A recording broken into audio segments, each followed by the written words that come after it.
program explores complex financial crimes and their global impact.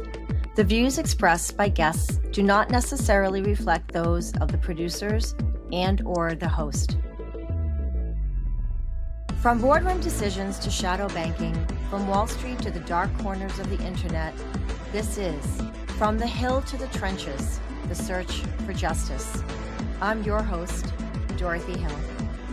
As a former Goldman Sachs associate who has worked in 5 countries, including Germany and Japan, trained in compliance by a former agent of the FBI, and advised both global banks and government agencies, I've witnessed how money moves through legitimate channels and shadowy networks. In this podcast, we investigate the world of financial crime, otherwise known as FinCrime, compliance, and the pursuit of justice. We talk to the insiders, the regulators, investigators, compliance officers, and occasionally the reformed criminals who understand how financial systems can be exploited and protected. From money laundering to sanctions evasion, cryptocurrency schemes to corporate fraud, we follow the money trail and examine the human impact of financial crime. Whether you're a finance professional, work in compliance or technology, or simply care about transparency and justice, join us as we navigate the complex intersection of money, power, and accountability. This is From the Hill to the Trenches, the search for justice.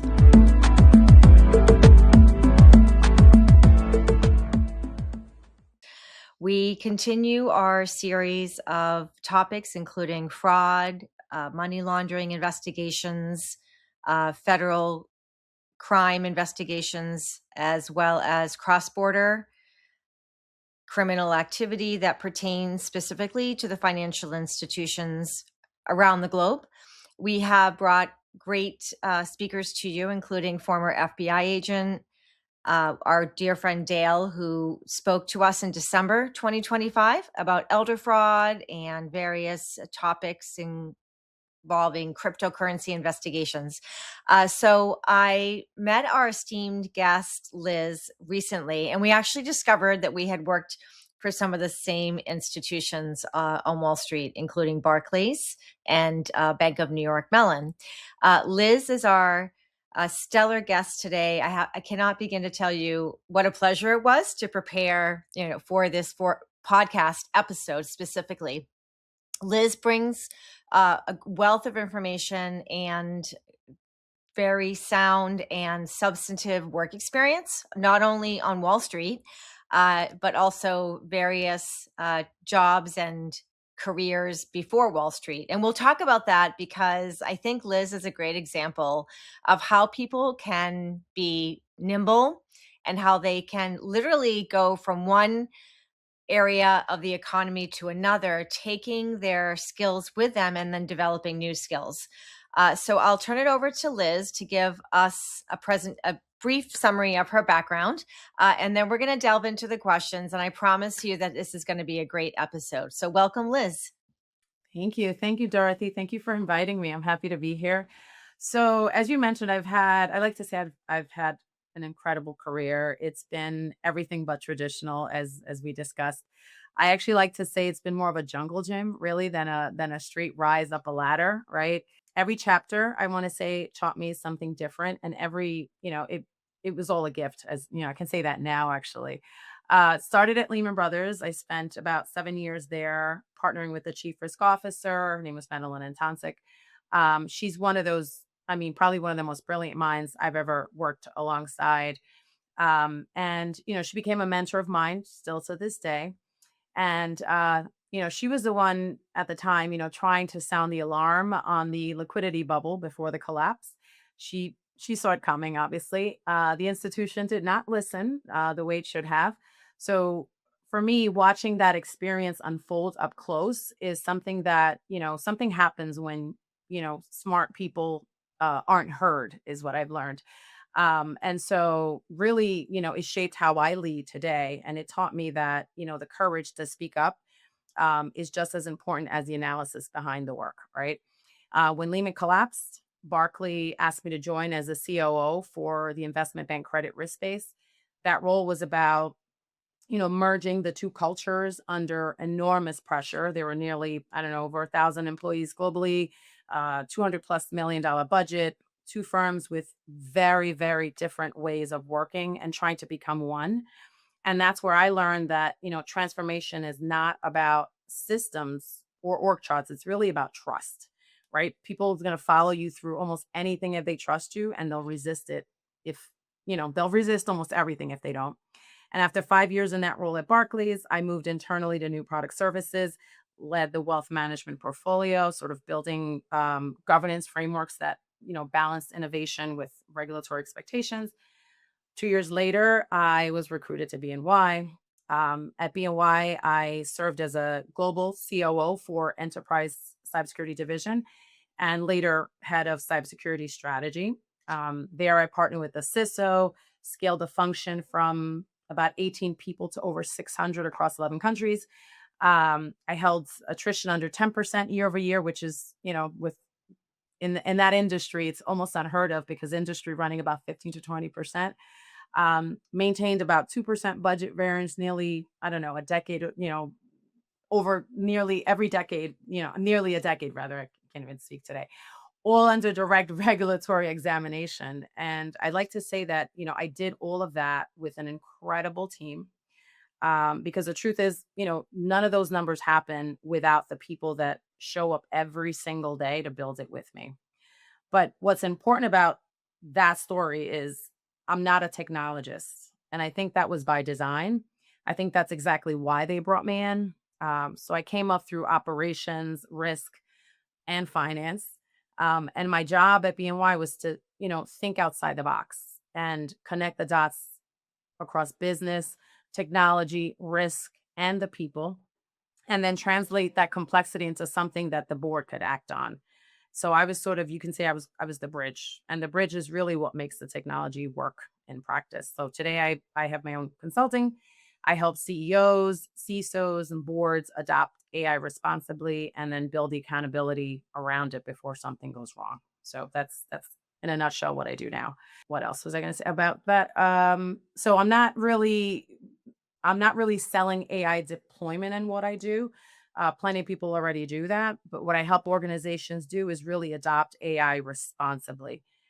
So whether you're a Fortune 500, you're a small e-commerce brand, principle is the same. Move fast, but build the accountability around it so that when something goes wrong, you can stand up to the scrutiny and you can answer the hard questions. Wonderful. For the audience and those of you who are listening, say on Spotify, if you're unfamiliar with some of the acronyms that we're using, I'll stop and, we can always create a reference. Oh, yeah. Liz started out by saying COO, that's Chief Operating Officer. And she also referred to CISO, so that's Chief Information Security Officer. So when we think about cybersecurity and all the regulations that we were presented with by the various regulators, whether it was New York State Department of Technology and Department of Tax and Finance. Wait, what? Tell me again. New York State. What's the what's the long name? Yes, Department of Taxation and Finance. Financial Services. Yeah, I think it's Department of Financial Services. Oh, that's right. Department of Financial Services. You know what it is? It's so close to tax time that my brain is like New York State Department of Taxation and Finance.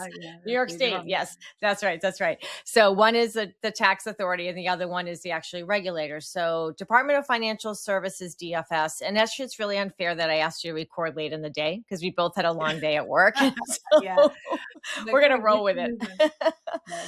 So anyway, so back to what you were talking about, the ability to be nimble, to be able to pivot and really meet a demand, like see an opportunity, look at a trend line, whether it's the need for increased scrutiny, strategy, and oversight of cyber risks, the increasing global landscape of fraud, where it's almost to the point that the fraud professionals are real, where people are really struggling because now AI is being used for nefarious purposes. It's always been thought of to enhance our critical thinking, our research, the way that we write.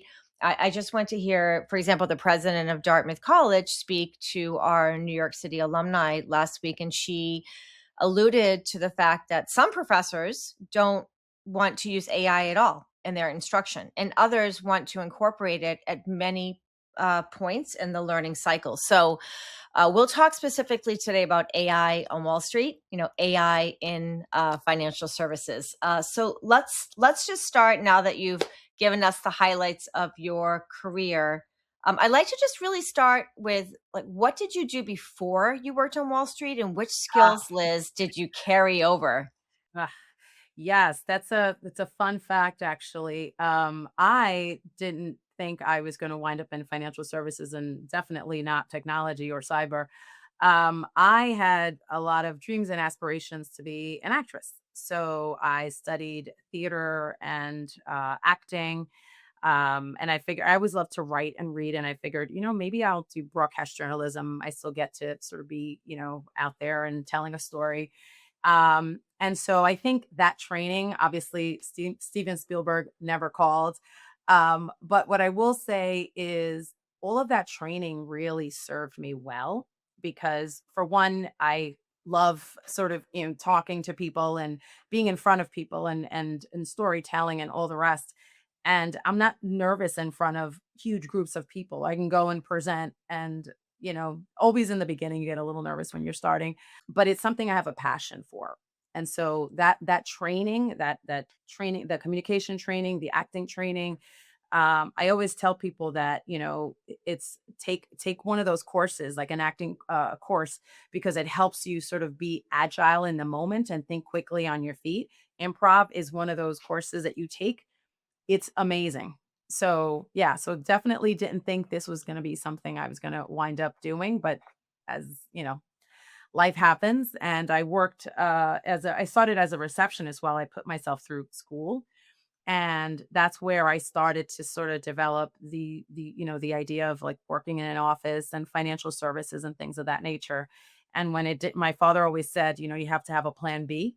And so my plan B was working in an office. And just as things happened, one thing led to another. And I guess here I am today. Wonderful. So let's speak about some of the biggest challenges that AI presents to executives and business leaders today. Let's focus specifically on governance and accountability, because a big mantra or a big component of what you do in terms of advising clients is indeed about governance and accountability. Yeah, I want to say the biggest challenge is not the technology, right? I want to say it's the speed mismatch. AI is moving at such an incredible speed that we know, right? Most governance still moves at the human cadence, right? You have, the meetings, you have weekly meetings, monthly, quarterly committees. And that's where the mismatch happens, right? That's where the harm happens because, automation without synchronized accountability is just unmanaged risk. And that's something I say to every leader I work with because it's the truest statement I can make about the moment, right? The framework exists. You've got all these frameworks. You got NIST, the OECD principles, sector specific frameworks for financial services. They tell you what good looks like, right? And it helps you from a guardrail perspective to some degree. But what they don't tell you or your team is what to do on Monday morning. And that's the gap that I built my work to close. But there's like a deeper challenge, right? And one that I'm really passionate about, and that's the CISO accountability problem. In most organizations, the business buys a tool, a vendor deploys a product, AI gets embedded in the workflows, and the security team is then brought in at the end for a quick check. Like, let's see if there's any vulnerabilities or any problems before we launch. Then they find a problem, as we should, right? They find a problem that should have been addressed at the design phase. Now, we have to delay the launch. And then the business says the CISO blocked it. The chief information security officer blocked it. But what really happened is that the CISO was never invited into the conversation early enough to prevent the problem in the first place, which is unfair to the CISO, right? And it's bad business. So, you have to make sure that number one, CISO and the security team need to be at the table from inception. They're not the bottleneck, right? Because cybersecurity, you have to think of cybersecurity like brakes on a car. The brakes are not there to slow you down. They're there to help you go faster, just safely. So the CISO's job is to enable the business to take intelligent risk, and they should be a partner that's aligned with the business, educating them along the way, right, about which risk can be mitigated and which ones need a different design. So there's always going to be risk, as I mentioned, but executives are used to taking risk. But when something breaches, the CISO is going to be their first call. So from a governance perspective and just from a security perspective, the partnership must be built before the breach, not after it. Right. That makes absolute sense, especially when the design of a new platform or even application involves data feeds where you That's right. have API data coming, going, and there is some vulnerability that has not been identified by the respective vendor. And it could even be, a worm, something made its way in, a attempt, a fraud to pull data, to download assets. And those of us in the fraud community or anti-fraud for Association of Certified Fraud Examiners, one of the most important things you learn when you start out learning about fraud within organizations is that many times a breach of a cyber breach that has been within the systems of the enterprise for months, sometimes years at a time before it is even detected. So that's all cyber, protecting the castle, so to speak, right? Let's talk about switching gears a little bit. When you think about what you're doing now, advising boards, advising C-level executives, what advice would you give your younger self? If you could go back, given this amazing quote unquote jungle gym journey, uh, which advice would you give your current self if you could? Well, I I mean, would, both ways. Like if you were yeah, young, no, going that's a up, great and now question. going back. Yes, it's No, that's a not, you great don't usually, question. people don't usually frame it that way. But I think about Yeah, like, well, what would I tell my younger self, and then if I were young, what would I tell my older self to look out for? that's a I like that framing. So first I would say that my non-traditional path is my edge and not my gap. Um, I came up through operations. I'm a Latina, one of six girls in a large household, raised in a household where accountability, community, and integrity meant everything. It was like embedded into everything that you did. And for years, I thought that my background was something that I had to overcome. Right? When you growing up in an industry where you don't see a lot of people that look like you tend to think like, "Oh, I have to change. There's something about me that I have to change. I'm different. I have to be like everyone else." It turned out to be the very thing actually that made me effective in my roles. The values that I learned at home really, really shaped how I show up in every room and every crisis and every team that I've ever led. And the truth is I'm a problem solver by nature. I guess, when you're one of six girls, you learn to problem solve really quickly. So connecting the dots was a survival skill in my house long before it was even a career skill. The second is learn to translate. And, because the world doesn't need more specialists who can talk to other specialists, right? It really needs people who can move between worlds, between the boardroom and the technical team, between the regulator and the engineer, between the strategy and the person in the call center line, right? So I would translation is a superpower. So I would say build it on purpose. And the third is, and this is really important, is build your network before you need it. I sit on the board of High Tech. It's an incredible community of technology leaders, and the thing I see over and over again is that talent alone is not enough. It really isn't. So opportunity does travel through relationships. So show up, be useful to people, like hold the door open for those behind you, because really the career that you want is on the other side of the conversation that you haven't even had yet. I I don't. absolutely concur. I absolutely concur, Liz, because I think about all the amazing people in my career who've been there for me saying, you can take this assignment in Tokyo.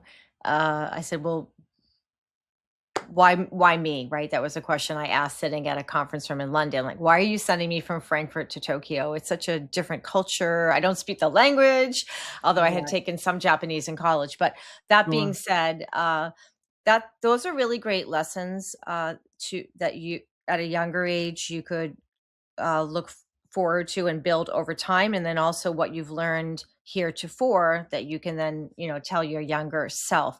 Let's think about the people who are listening to the podcast. They tend to be of the financial services sector with background and relatively high levels of education, say master's degree, MBAs, accountants. That's the sort of information we've garnered from over 12 platforms where the podcast is broadcast.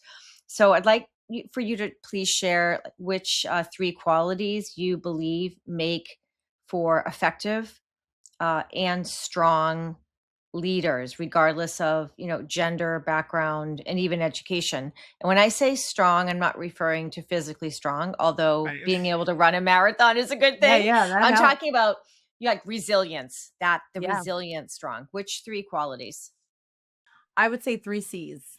And they are courage, curiosity, and clarity, and almost in that order almost, right? So I would say courage, to go for the role even when you don't have all the skills. And I know this is something particularly women have this issue. A lot of the females that I mentor, I always talk to them about that. You don't have to have 100% of the skills to go for it. You have to, trusting in your ability to do the work and figure it out along the way. And that's what's helped me. Um, Courage to ask the hard questions, right? When something doesn't make sense, to commit yourself, to work hard, to walk into rooms. And this personally for me was a big one, right? To walk into rooms that I felt weren't built for me and lead anyway. My father used to say there's never any traffic on the extra mile, and he was right, right? But you need the courage. That the courage is actually what gets you in on it. And the second, curiosity. I think passionate curiosity to learn, to continue to learn. I think the leader who stops learning stops leading. Really, so curiosity is what makes me effective in cyber, even though I wasn't a technologist and I'm not a technologist. I asked the questions, until I understood. And don't be a know-it-all, just be a learn-it-all, to the open to new ideas. That mindset, I think, is the engine of everything else. Um, and lastly, clarity, right? Clarity, I Right. think, is the most important, especially now more than ever, right? More than it's ever been, because we're leading through a moment of profound change. AI is Hmm. reshaping how people work, how they operate, how teams operate, how companies compete. And so in the middle of that, leaders have a choice. So you can either leave your people in the dark and watch, fear take over, or you can be clear, you can communicate often and bring them along. And I think that's, clarity is really the difference between a workforce that is resistant, right? And a workforce that's actually inspired, to move with you. So when people understand what's happening and they're clear about what's happening and why, when they understand that they're a part of the change and not victims of it, they lean in. It happens. I've seen that myself. I've witnessed that. They roll up their sleeves, they become part of the solution. And that's when innovation actually happens. And it's not because of the technology so much, right? It's because of the people who decided they're going to build it with you. They're into it. So clarity also means, not just accepting, what you're told, asking questions until you have the answers, because the world is noisy as we know it. So it's too fast for vague leadership. So I would say courage to act, curiosity to learn, and clarity to lead and bring the people with you, because everything else I think is technique. Sure, absolutely. Those are great C's for takeaway. Let's talk about accountability and AI. So, those of you who've been listening to the podcast since mid part of last year know that we've touched on some topics of AI, but we haven't really talked about the accountability and the governance. So, we find here in the United States, within the financial services community, that the regulators have certainly done a lot of research. They've hired really strong people with I'd say high level of skills in the AI space. And people still struggle with the use of AI, whether it's being implemented and taught sort of on the ground, say in a bank, or if they have to learn it through a tool that they're using. Let's say they're involved with onboarding customers and they're not quite clear of how AI is being used. It's up to the vendor, for example, to explain that. And then it's up to, for example, the chief compliance officer to be able to explain to regulators how AI is being used. Let's talk about AI over the life cycle of a process, like just thinking about something as simple as applying for a bank account online or transformation. So I just got a letter, for example, from one of my like gas cards saying you're going to be switched out from bank A to bank B. Just click on this link. How much AI is being used in that process.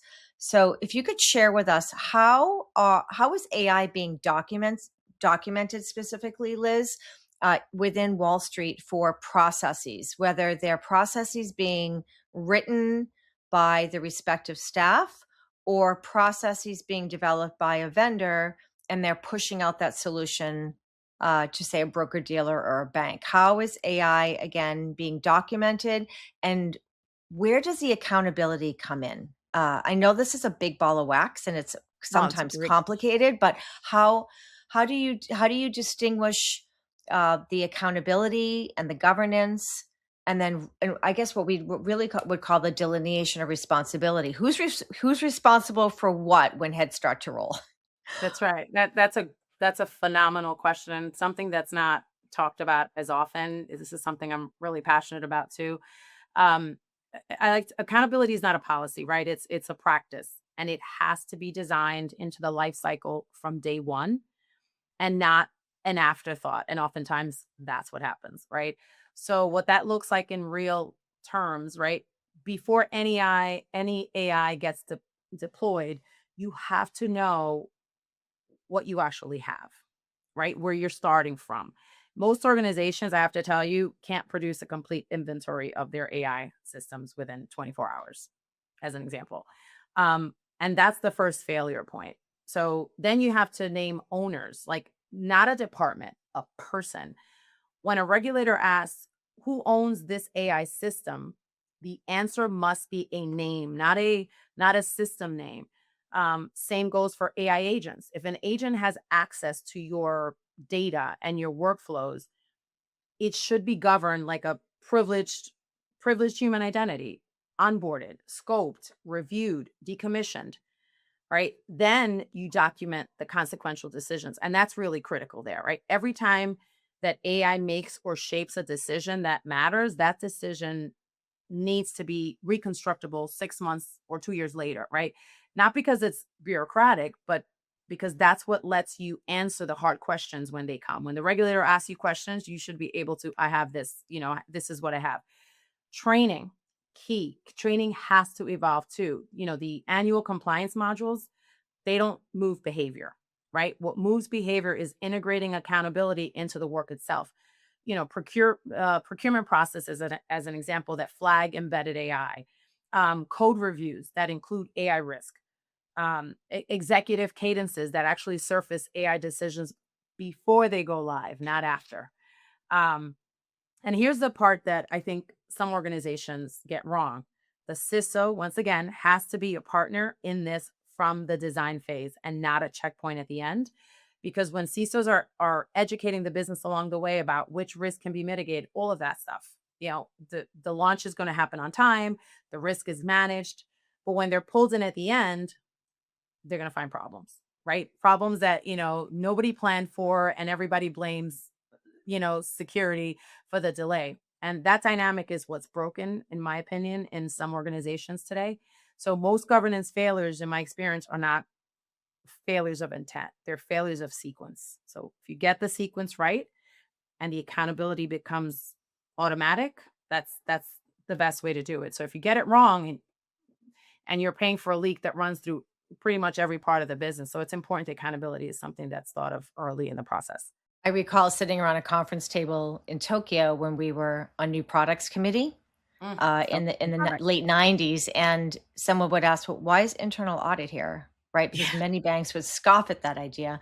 And that approach I found was actually really useful, because which group internally, what we call the third line of defense, is the one that they know where the bodies are buried. They know where the weaknesses are. They know which regulatory findings have been identified. They know like which parts and which cogs within the wheel don't work. So, not always, but in many cases, they are by background accountants, and they're very detailed and focused. So the internal auditors, are able to be part of a product development, and ask like the tough questions from the beginning. And I think that's really important to scope the risk from the beginning and what could go wrong. So make sure that it doesn't go wrong. On that note, let's talk about AI, Liz. And I'd like to know from your perspective, which aspects of financial services do you believe will benefit most from AI and why? Sure. Um, First of all, when I first sit down with with a leader who's considering, AI in any form, I always start in the same place. What's your biggest pain point? Right? What are the repetitive tasks that are draining your people? Where are the bottlenecks that slow your business down? Because that's where AI really earns its keep, right? Not as a, shiny object, oh, cool, new innovation, but a problem solver. In financial services, I think they're about, to start with, I'm going to say 4 areas that are showing real sustainable value. Fraud detection, for starters, right? AI can spot patterns across millions of transactions at a speed that no human team can do, right? It detects anomalies in real time, catches, sophisticated attacks earlier, and it protects the customers, especially. And you and I talked about this when we were initially in our discussion about elderly and vulnerable, customers, right? From criminals who use to slip through, right? Customer experience and personalization is another area that's great. Wealth managers, as an example, they can give every client the kind of attentive service that used to be reserved for the top tier, right? Banks can route inquiries faster, anticipate needs, reduce friction. So if it's done right, that's genuine democratization right there. Operational efficiency, that's a big one, right? Back office work, reconciliation, document Mhm. processing, regulatory reporting. We all know how, especially for the, financial service organizations that are heavily regulated, that's huge. So if it's used well, that alone is a force multiplier for risk teams, and that are, we already know they're stretched. So again, I think none of these benefits, though, I will say, show up if you skip the homework. So I would say judgment and discernment matter more than ever in the age of AI, because AI gives you great outputs sometimes, but the human still has to decide if those outputs are right, because a fraud model that's tuned wrong systematically denies legitimate claims from people who don't have the resources to fight back. So an AI, if you think about it, an AI advisor that gives bad guidance at scale is worse than a bad human advisor because it scales, right? So, Yes. so testing non-negotiable, continuous testing, bias testing, drift testing. So those are key things. So companies who pair speed with judgment Mhm. are gonna are not gonna, the companies that pair speed with judgment are the ones that are gonna win over those companies that are rushing to deploy just to deploy AI to say that they're being innovative, right? So trust as the product and not the byproduct. Yes. And you touched on what we had talked about in preparation for this, AI based models and rules that render a decision that could actually impact someone's life. Oh, 100%. So, right. So, whether it's a child on the spectrum and they input various reports and diagnoses, or a small business uh, owner who goes into the local credit union or regional bank to apply for a loan, and one factor in the AI model results in that person not getting a loan to start, say, a food truck, and their whole family depends on them. So we really do have the responsibility as financial services executives and technologists to really kick the tires and question, especially when we're seeing trends that are concerning, whether it's in the lending space, uh, the vulnerable populations being served across, both, credit and other products within their respective communities. And we know that small businesses comprise such, really the significant force of our U.S. economy. And so we often ask, who are the financial service providers to those small businesses, and how are they using AI? It's a really fascinating topic, Liz. I'm sure that we could actually Oh God, yeah. continue. We could talk about it That'd be for. on its We could own. talk about. Yeah. Right, exactly. We could talk about use cases. We can talk about edge cases. I also think, for example, when something is detected and someone raises a flag, it's interesting. This current set of changes that FinCEN has announced does include, whistleblower provision and whistleblower content. So I think it'll be really interesting to see how anyone who's very savvy about technology, who's able to really look under the hood of AI, may actually result in more information, more fraud cases, and other instances, running through the FinCEN pipe. So it could benefit us overall in terms of transparency, like you said, accountability, and Yep. right, and then understanding what not to do. So the next question really is about fraud. We touched a little bit about fraud within AI. How do you think AI is being used by the bad guys to structure criminal schemes and also to commit fraud through the pipes, which is a big theme of my podcast, that the pipes of the financial system? Wow, that is a conversation that I know, if it's not already keeping every executive up at night, it should, because this is, especially the sophistication of the threats today. Cybercrime now is a professionalized industry. We know that, right? It's scaled, it's automated, it's patient because they only have to strike once and they hit gold, where we have to get it right every day. But AI has, just as it's made it easier for us to be more efficient and better at our jobs, it's made it much easier for the threat actors as well to be successful. So I'll give you a real case because this one teaches, and it's a little scary though. But so it was early 2024. The company is called Arup. It's a big British engineering firm. They design buildings, like famous ones like the Sydney Opera House, the Beijing Olympic Stadium, big global company, thousands of employees. And this happened in their Hong Kong office. So a finance employee got an email. The email said it was from the company's CFO, the chief financial officer in the UK, and it asked them to handle a confidential transaction. So, move some money.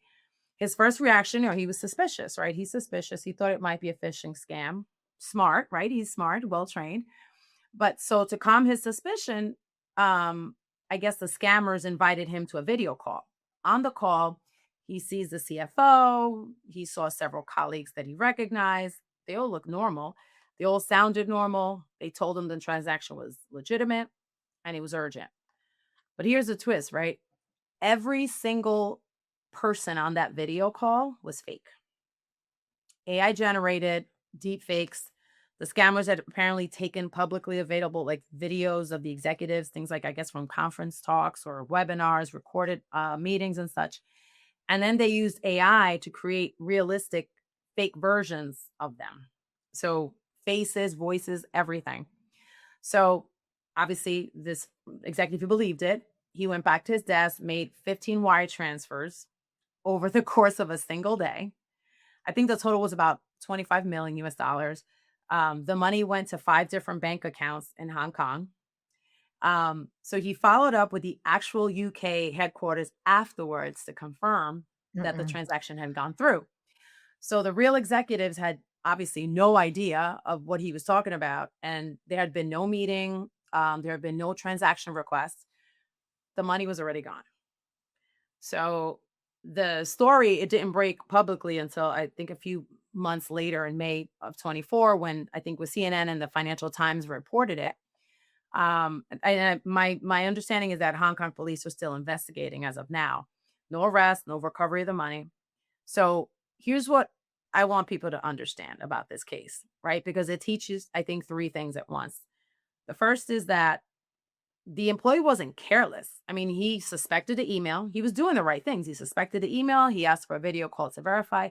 He did the right thing by, I would say, 2023 standards. The technology had just outpaced the verification, if you think about it, right? 2, the source material was free, right? The scammers didn't hack anything. They scrape public video of the executives off the internet, conference recordings, company, videos, etc. That's all they needed. Three, the lesson is the verification has to come from a different channel, right? So a video call can't verify a video call.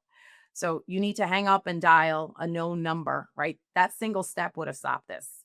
So if you think about it, most organizations think that their data is the prize, which it is still, right? But the bad guys have figured out that it's faster to manipulate a human than break a system. So they go after the human. That's why these attackers are exploding, right? These attacks are exploding.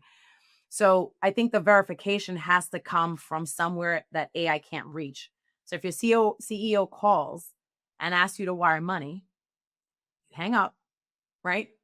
And you call back on a no number. And that single discipline probably would have stopped the Arup attack cold, right?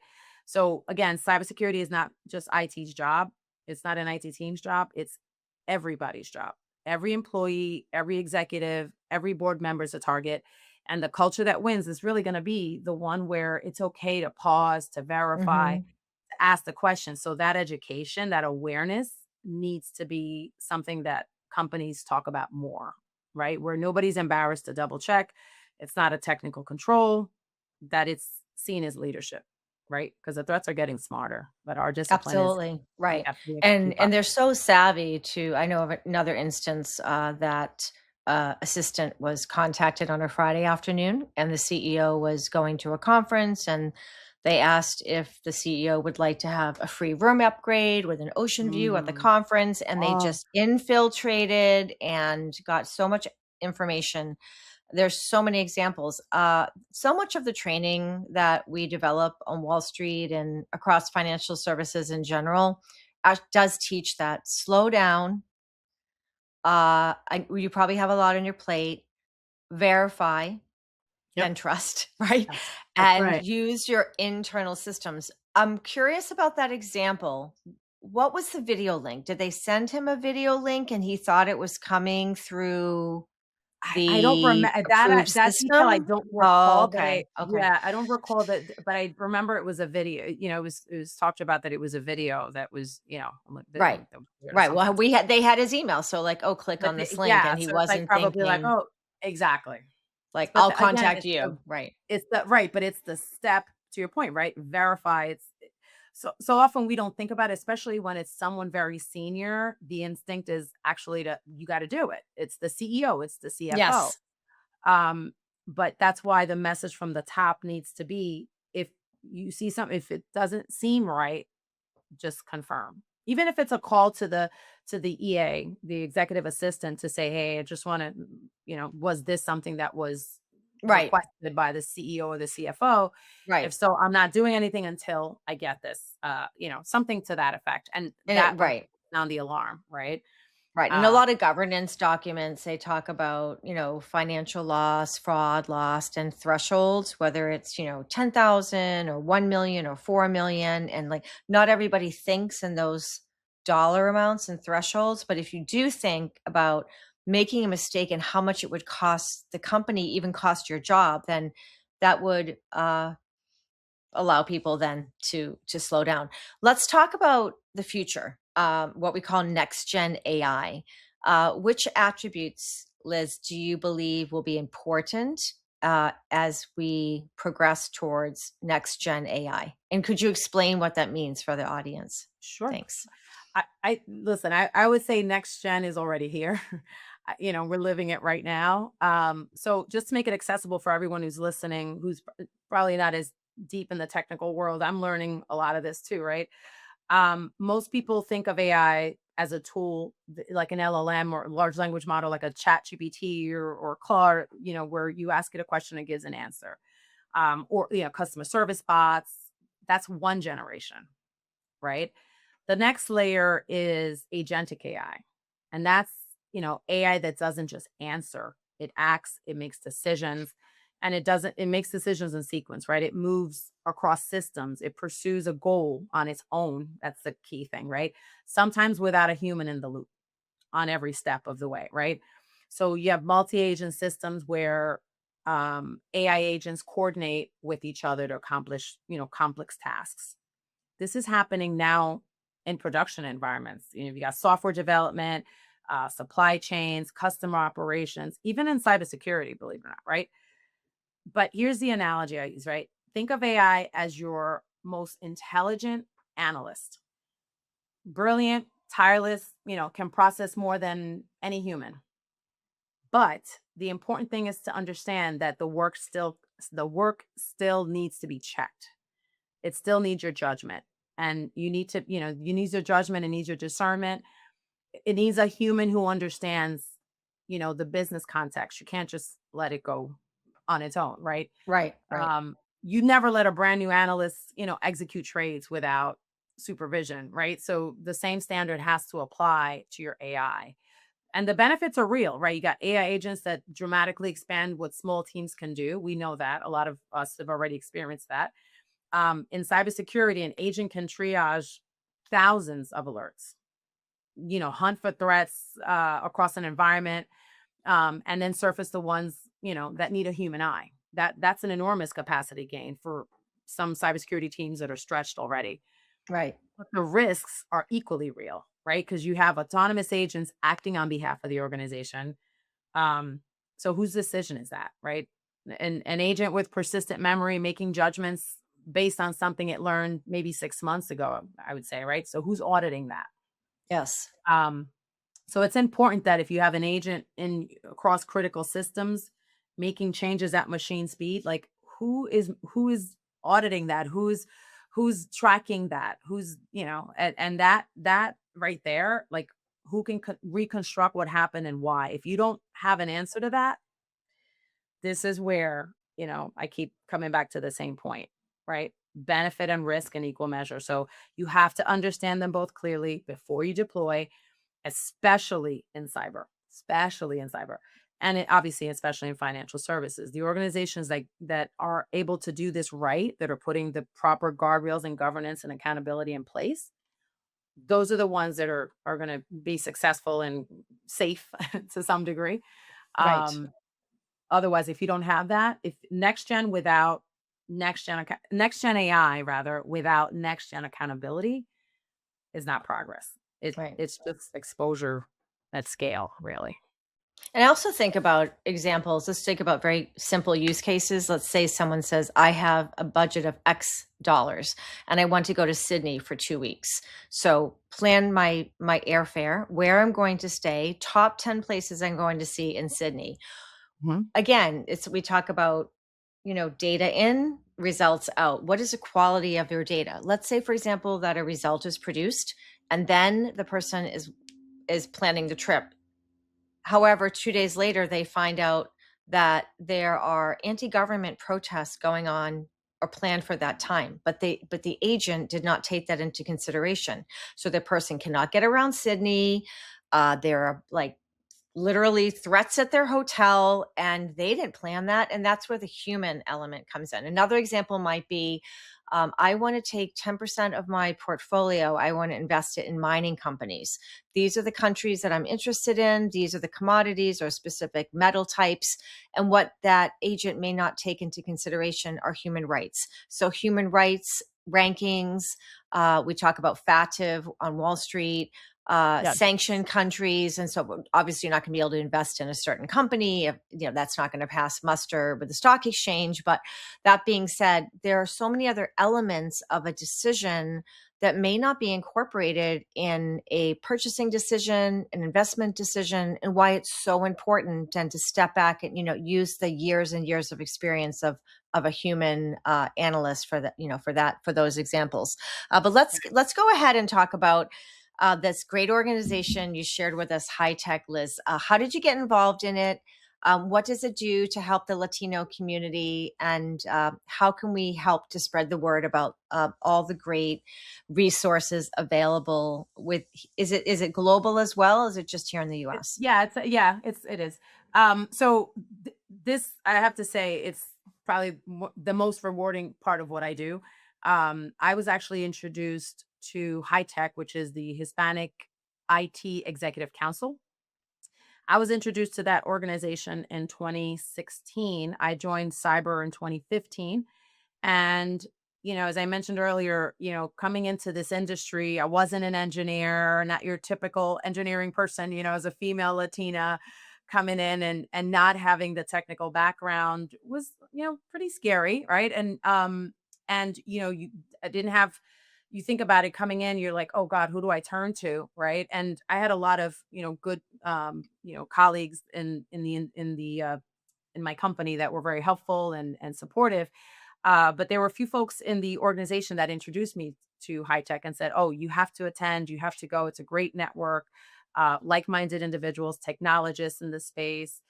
And it was amazing. I remember my first conference I attended, and everybody from like all these CISOs and like very senior technical folks just having casual conversation.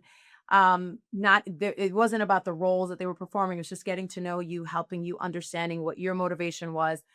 And here I am, what is it, like over 10 years later, and I'm, on the board. So um been on the board for a few years now, and our positioning is something that we call architects of growth. And I love that phrase because it tells you exactly what we're doing, which is we're not waiting for change, we're building it.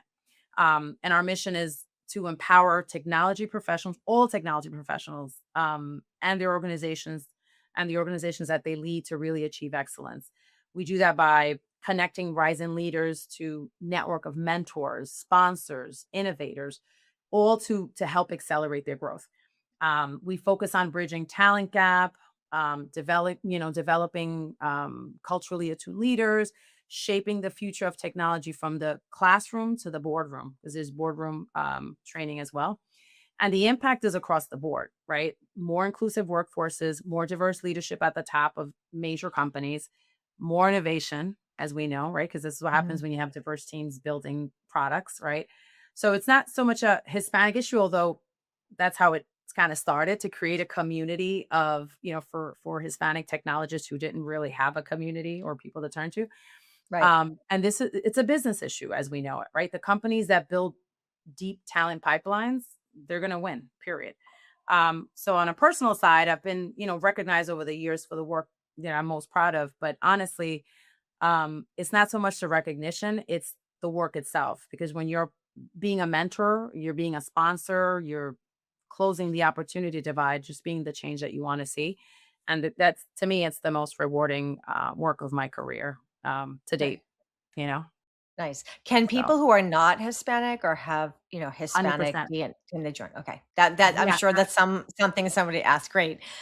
Can you Yes. share, Liz, that's an amazing organization. I didn't even know about it until you told me. I am familiar with different affinity groups over the years after having gone to NYU Stern. There was always that strong contingent, shout out to Andrew and others who made my MBA experience, really wonderful. And also having worked in Europe and, like you said, very diverse teams. Mhm. Do you have a life lesson and or career lesson that you can share with the audience as a key takeaway for today? Yes. I'll share two lessons quickly that have shaped me, and I say two because I want to say they belong together. The first is mistakes, right? It's about mistakes. For most of my career, I was terrified of making them, right? Obviously, because of the non-traditional, way in which I came into this industry. I thought a mistake was like, meant that I wasn't good enough, not smart enough, not ready. And I would replay them in my head for weeks. I would lose sleep over it. I see it so differently now. Mistakes are a sign that you are taking risk on yourself, that you trust yourself enough to go for it. So, to me, it signals that you're not playing small, that you're not playing it safe. Um, so today, when I make a mistake, and I make plenty, I'm more compassionate with myself. My mindset is different. So I would say be open to mistakes because you're gonna make them and see them as life lessons. Um, so just that reframe for me has made a world of difference. The second lesson is one that has carried me through, I want to say, every chapter of my career. And, how you do one thing is how you do everything, right? The discipline that you bring to small things is the discipline that you'll bring to big initiatives and big projects. You can't suddenly be rigorous when the stakes are high, right? You either practice rigor in your everyday or you don't. You either tell the truth or, in small moments, or you're not going to tell the truth in big moments. So I would say your character is not your peak performance, right? Your character is your, your average behavior, if you will. So be disciplined in how you show up every day. Be brave enough to take the risks that lead to mistakes, and be kind enough to yourself to learn from them, from all the mistakes that you make, and just keep moving. And that's the loop, I think, that builds a life, and the loop that, kind of builds a leader too. We all make mistakes, and just be kind to ourselves about it. Absolutely. I think about one of the life lessons that my esteemed mentor shared with me is, it doesn't matter how many times that you fall. What matters is that you pull yourself up and you know why you fell, right? Right. So you don't do that again. And sure, people repeat mistakes. We're human. Yeah. I think, tying it all back to the discussion of AI is, those of you who are interested in a career in AI, want to learn more, I think it's a stellar skill set.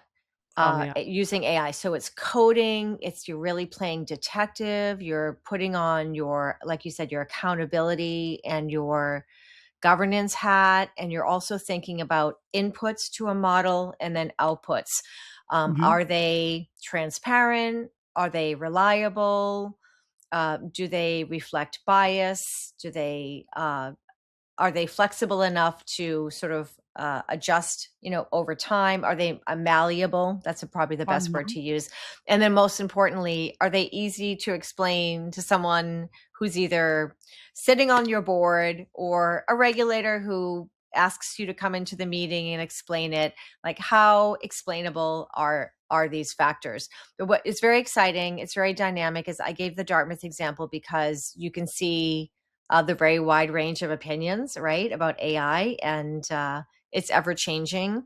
So we appreciate all of your wonderful input, Liz, your jungle gym career, all the things that you've done in your career that led to where you are now. I think it's very exciting, the type of work that you're doing. I can also think right off the top about like wonderful people to connect you to, because you have similar missions, and to make the world a better place, to be able to measure risk, to be able to manage risk, and then, like, most importantly, make the world a better place, not only for Hispanics, but for all of us. So thank you again, Liz, for all of your time today.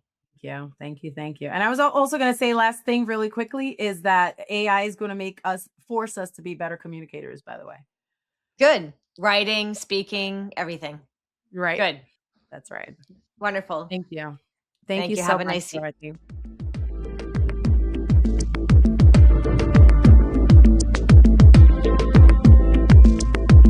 You've been listening to From the Hill to the Trenches, The Search for Justice. I'm Dorothy Hill. Financial crime, or fin crime, may seem distant and abstract, but its effects touch all of us through market instability, compromised institutions, and eroded trust in our financial systems. If today's discussion has sparked your interest, there are ways to stay engaged. Visit our website, www.hill2trenches.com. That's number 2, hill2trenches.com, where you will find resources, extended interviews, and case studies mentioned in this episode. Follow us on social media at Hill Trenches, that's trenches plural, at Hill Trenches, for daily insights and breaking news in the world of financial integrity. Most importantly, share what you've learned. Greater awareness is the first step toward a more transparent financial system that works for everyone, not just for those who know how to exploit it. Until next time, remember, following the money reveals the truth, and truth is the foundation of justice. Join us again next week as we continue our search for justice in the complex world of global finance.